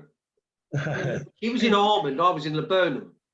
And we used to go out to play, and this little fucking girl used to come, and she was always there. She was like a fucking pain in his side. You and we used to say, that, fuck off, Beaky, what are you doing here again? And she was always there, always. But she was only small. He was only small with Beechholme. How is it memories we try to forget? They're always some bugger who our past remembers. You know what? Always a woman. You ever notice that? When we went to the Wandsworth for the first time in that courtroom, and there was a few people there, and they were talking, and I would name names or so, and people they'd forgotten these things, and I brought out so many names and things they couldn't believe it, and they brought back their memories as well. I felt a bit wicked, really. Some of them probably weren't very nice. But she's come on leaps and bounds, Sandy, because when we first started this 2 years ago, she was like kind of like pigeon steps, and now she's taken giant leaps, and she's really, really good. I mean, she could do this on her own if she wanted to. Aye. And she's got, I've got nothing but respect for her, and I class her as a really dear friend. Aye. Although she treats me like shit. Oh, I know, Alan. He just don't like. Oh, he cops it. Don't think you're the only one. Do you know something? If I'm sitting here sometimes, she phones up. If my missus sits there and she says, have you spoke to Sue today? And I think, for fuck's sake. I said, what? I'm going to phone her and get chewed off from my left ear and my right ear. Well, that's the same with And Jane. Kathy in that ear. And then I'll get the camera and I'll switch the camera and I'm talking to her on the phone. Oh, yeah. And she puts the camera on all the time. And so we're talking away there like having a video call. And yeah. And then fucking suddenly I'll go like that and I'll switch it to Kathy in. And the two of them are fucking nattering between the two of them. Because it's the same up here with Jane. Jane will go, you have to suit today. No, I said, maybe a bit busy. Get a wee phone and I'll do it after. But you're talking about the phone and it's true. Usually in the morning, I'll be sitting there, Jane makes my coffee. She's getting up anyway and making one for herself. And I'll be I sitting do that in the mornings. First thing I do when I get up is like, I do a bit of Mate. tidying up around the house and No. then I sit there and I go through my phone with all the messages and then while we've been doing the show, this is what happens. Right now, I don't know if you can see that. 19 on Facebook already. There's 19 messages there on Facebook already. And that's what I'm saying to you, you know. No, but Jane, and it's true, Jane hates my coffee. There's no doubting this. And if I make Jane a coffee, it gets put in the sink. So I know. But I've got to put a kettle on and things like that. And then I'll go to Jane, right, Jane, you want to go? Aye, Jane will come up. She makes the coffee. And I'll wind up Sue, look, Sue, Jane's baby, you know. And then all I get is, hold on a minute. Deek. Yeah, my tea boy's gone missing. Look. George, make me a coffee. Do you know what? Look what he bought me today Nick a Galaxy. with honeycomb. Oh my God. So you can get 5 minutes rest. That's what you I've should got go. a nice dinner today. So Yeah, actually, that dinner you cooked looked blinding. yeah, it was nice. Yeah, everybody. Martin Harrison. He's always complimenting Sue on her cooking. I think he starves until. I think it's like an episode. He can't wait to see the next episode and what fucking Sue's going to put on the table. There's a thing for Jason. He gets that a cooking programme. Yeah, she still ain't done what I told her. I said to her, get some mincemeat, right, cook it up, curried mince, and put some potatoes, boiled potatoes, and some cauliflower in it, like abo gobi. And I tell you, it's fucking beautiful. And I get some log bread, and I have some log bread, and I dip it in the curried grey mince. Oh, it's fucking good. I keep telling her, oh, I'm going to have to do that, she says. I'm going to have to do that. About 6 years later, she still ain't done the fucker. I hate. You know what last week, Alan, if you've been eating that. I just do not like cooking. I hate cooking. But you're so fucking good at it. But I just hate it.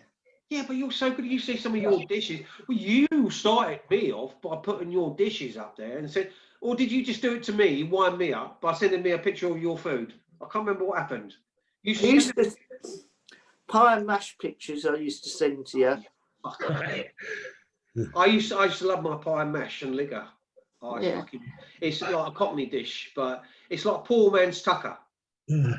And fucking used to be all over London in, fuck me, in the 60s and that. You could go in every fucking town and there'd be a pie and mash shop. And some places would have 2 fucking pie and mash shops in the same street. And they were fucking to die for. And someone really renowned and got famous names. And even some of the fucking stars used to go to these pie and mash and liquor shops. She's got a brilliant one in Romford. Is it Romford, Sue? Yeah. Yeah. Was it something we said? What? I wish you could there. George. Go on, she's smiling, so something's going to happen. No, nothing.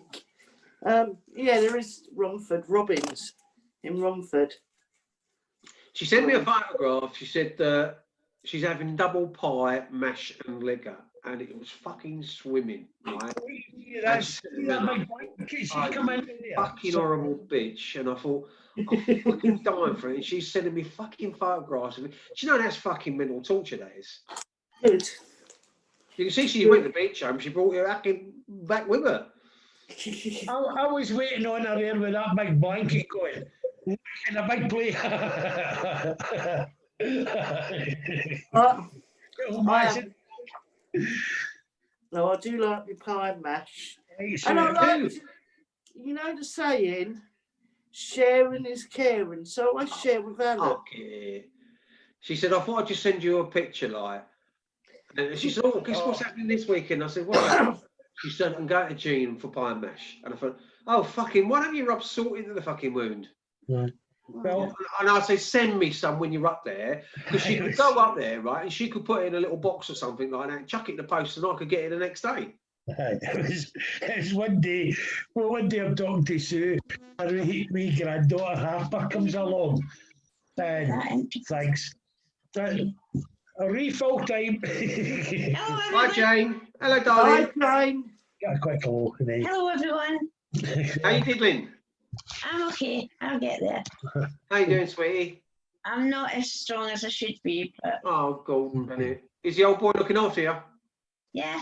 You better look after your missus, mate, as I'll come up there and sort you out. So will I. Oh, I've got to, so she can get up in the morning and make my tea. Slap him, Jane. Slap him. He doesn't even make himself a coffee. I know. till I make- do. No, but tell the truth. What happens if I make your coffee? When you never make me a coffee. I think you just felt it. I think you just done your own road there. Memory. Yeah. I can't I know remember you that far back. You can't even Can't remember that far back. You said you never drank my coffee. You put it in sink. Yeah, that's why you got her to do it. Yeah. Like, so you did it deliberately, so she would say that. No. You did. Yeah. We know you do well. See, the only time generally a meal, or finish a meal, is if I make it. And I love cooking. I love cooking. And we had a great thing going here. I done all the cooking in here. And Jane done the washing up because she loves that. Jane loves cleaning, I like housework. you know. Is Jane a good cook, Sam? Aye. Then she cooked me a nice breakfast though. Aye, she's good. Proper No. breakfast. And a black pudding. I had black pudding too. I Eggplant. cooked you a breakfast with black pudding. I know. Her black pudding weren't too bad. Uh, Have you done that? Did you do that at Jean's? Yeah. Yeah. See? Is that good? You can't remember it. the only thing we never gave you was the potato scones. We'll need Oh to get, yeah, I heard about them. we'll need to get your packet and send you them They're down. weird here in the West Coast. The first time I ever had potato scones, it was given as a kind of dessert, you know, after a sandwich, and it was treated like you put butter and jam on it. Yeah. But they don't here. No. They actually fry it and have Aye, it fry as it a with eggs. breakfast. Eggs and bacon. Yeah. My son-in-law used to like them. Sounds lovely. They're all Yeah. right. Next time you're up, we'll make you some. The They're next all right. time you're up, we'll get a big plate of them made. What I was Right. going to say, off the cuff, while Sandy's not talking to Jane. Jane, what's your take on Nicola Sturgeon? I think she had a chance and blew it. It's time for her to move over. I don't think she's got to be one of the worst politicians that I've ever known to form any representation of Scotland, ever. But the thing is, take places like Dundee. There's loads of places, and the people still want Well. to have a Scottish Nationalist Party, but they can't see past Nicola. Who was it? They still want to have Scots Nats, but Nicola's the bee's knees. They think if they don't vote for Nicola, that's the end of the Scottish Nationalist Party. They don't realise you can separate. We touched on this earlier on when we were talking about politics in general, and the people even in England can't see past the Tories or the Labour Party. Yeah, that's You it. know, the Labour Party's not done anything for as long as I can remember in my lifetime. But you know what it is? There were a guy for Dundee. They still vote for him. They still vote for him. No, but there's a thing that, let me finish this, Sandy. There's a thing that people can't separate the leader of a party and the party. Yeah. You think if I don't vote for Nicola Sturgeon, I'll never be Scots Nats. Oh. No, completely different. Separate the person from the party. And if you can't, that person, if you can't separate that Oh. person in their own right, you're voting for the wrong reasons. You're voting for the complete wrong reasons, you know. So Nicola Sturgeon had her time. she's blew it. Aye. She's actually just blew it, you know, because she doesn't meet with the public. No. She does everything Well, rather than meet with her age. She does meet with the public as long as there's a camera. Yeah. And I know it's- this might sound a horrible thing to say, but every time I look at her cranky. Mm. What does that mean? One of the crankies. Oh, Jeanette Cranky. Jeanette Cranky. Oh, I know who you're saying. Hey, stop. come back, Jane, come back. Right, Jimmy. I should have said that, shouldn't I? I'll give her.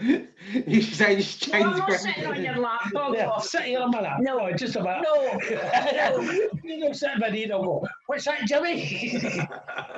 I didn't mean it like that. Oh God, I shot myself in the foot there. Jane, What? you know we love you, really. I know. Yeah. He's a bad influence on me. Bring your You bullet. don't need an influence. You're an independent. Well, how's Kathy? She's all right. She's just sitting there watching telly. Got the log burner going, so she's nice and warm in here. It's like absolutely toasting in the other room. It's freezing in there. I'm going to come off of it and get a hot drink and sit in the car. When the log burner's on, right, we have to open the conservatory door to stay cooler, if that makes sense. When we've got central heating on, we have to close the conservatory door. But when the log burner's on, it makes so much more difference. Like that. Oh, yeah. Stu, Well, you get really hot, eh? And when you're in jeans, it's. Oh, yeah. I've got to tell you something. Harper came round the other day of a doll's house. Well, I'll show. Oh, I can't show you. Well, I might be able to. There. Oh yeah. Got to put wallpaper in it. Flooring. I'm not saying a word. Don't She's say a beautiful. word. She's such a beautiful kid. Hey, what are you doing? I was just thinking that. Right, I'll leave you to it. Turn your computer round again. See you later, babe. It's good to see you. And you, always good to see you, girl. Yeah. I'm having off times just now. It's just this month of October is also the month that my son dies. So I do apologise, darling. I just hope we've helped you a little bit by saying a big hello from us guys. yeah. Yeah. I just get a wee bit. All right, Thanks. babe. I'll be Just fine. take care. You're all right, you've getting mad at me. Love you, Jane. I'll I'm sort him out. here for Oh, Christmas. she sorts us out. Jane. You're in trouble, Sandy. What was that, Jane? I'm saying I might have to stay down here for Christmas. Oh, wow. My sturgeon's put her in a lockdown. Oh, That's sturgeon's revenge for me. It's my granddaughter's birthday in That's a 10 shame. days, and I'll not even be there for her. Oh. And it's her 15th. She just sounds like an old fucking fish. Sturgeon is a fish. I noticed. Well, that's what I said it. I'm going to get Jean for Christmas anyway, whichever way. We will be going to get her. Good, good. Yeah. Anything can change at any time. You just don't know what. I don't care if it's a lockdown. We'll still go up there No. and I get her. don't think they would even notice it. How can they monitor that? They can't. If they see a car driving, they don't know where you've came from or where you're going. No. Oh, I was doing a wee bit of cleaning up today. Where? Where? Not in that room. Hey, you Bert. missed it. You missed it. And I meant to send you this A down. wee bit of cleaning up. It must have been a wee bit. All I've right. got that. You've got one of them for Alan. Aye. So You didn't send. We've got one for you. We kept a I copy. couldn't find You it. didn't send it to me, no. I'll send it down to you. You've got it in the kitchen for him. It's in Oh, there. where's Jane? Jane. And then, what's all? I've still got some more, look. Oh, more badges. So I'll send you another one. Oh, wait a wee minute.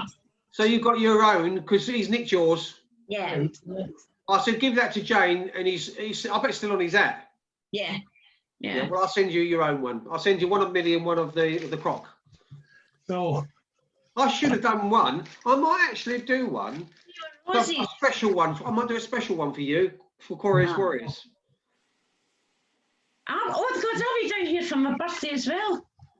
That's the key rings, the Magnificent Seven. Oh, I see that. That's brilliant. Turn it around. Oh yeah, that's Brilliant. brilliant. I've sent away for more, so I'll send you down your personal key ring. key rings. Yeah, I'm going to do something for you for. Oh, Sue, I just figured that I'll be down here for my birthday as well, because my birthday's Christmas Day. So it was. That's right. So you'll need to spoil me. It's strange that because when Kathy's birthday's the 28th. Mm. It's And Christmas Christmas Day. You know, Sturgeon ruined it because this year I was going to arrange to take Jane out for a Christmas dinner. And Oh, here we go with his I would never blarney. eat then a pantomime later at night, I and would- Sturgeon went, no, you can't do Sandy, I that. would never eat out I on mean, she's Christmas ruined Day. it, Nicola. You've ruined her No, birthday present. I would never eat out anyway on Christmas Day. I'd never Hey. eat. Oh, look at this, Jane. Look at this. Oh yeah, God almighty. It's a You showed me cactus, them before. Oh, you showed me them. and it feels like velvet. Where else did we see them? Was it B&M's? Can't remember. Where was you pointing them out? They're at B&M's and you tell me. They do bright red, yellow, orange, They're green. on a stand outside the door at B&M. Can't remember. You tell me how they did it. They're £10 each. Oh no, £11 each. Right, guys, what it is, it's nearly 9 o'clock. Right. It's absolutely freezing out here. I'm going to go in and get warmed up and have a nice hot drink. I'm sorry, I didn't mean to take up your last of your meeting. No, you're right. No, you're all right. If you Oh want to yeah, carry I've on- got to go anyway because Towie's on. So what's on? Towie, the only way is Essex. You Oh, do you don't watch watch him that, shit. do you? Oh, God. Don't you watch him shit? Did you? No, Bleeding load of crap. Oh, God, man. shut up for you. Don't even talk proper anyway. Not like I does. It's not like I does. Thank God I've got a Jane. She likes the programmes I like. No, I like debate. And vice versa. program. I like questions time. I like. Oh, no, all I the don't like debate. that. Oh Oh no. no, that's BBC. And watch Yeah, 100. Watch 100. 100 what? It's just called 100. Oh no, I've seen that. God, that's been on for over a year. Yeah, I just started watching it yesterday. It's brilliant. Yeah, it's Do you all, know what I like on the telly? it's all the That's young all. people being sent down. Do you know what I like on the telly, Jane? Nothing. What I'm fucking told to watch. What I love in the television is the off button. Yeah, I'm going to switch the off button now, and I'm going to say thank you very much, everybody. Right, thank you, love you all. And good night to everybody. Good night, love you. Bye, Cheers. bye, bye. Bye bye. Bye. Love, respect to all. Love you. Bye, Sue. Bye, bye, bye, bye. Bye, Sue. See you in the Bye. morning. See you in the morning. Bye. Coffee. Oh, beautiful.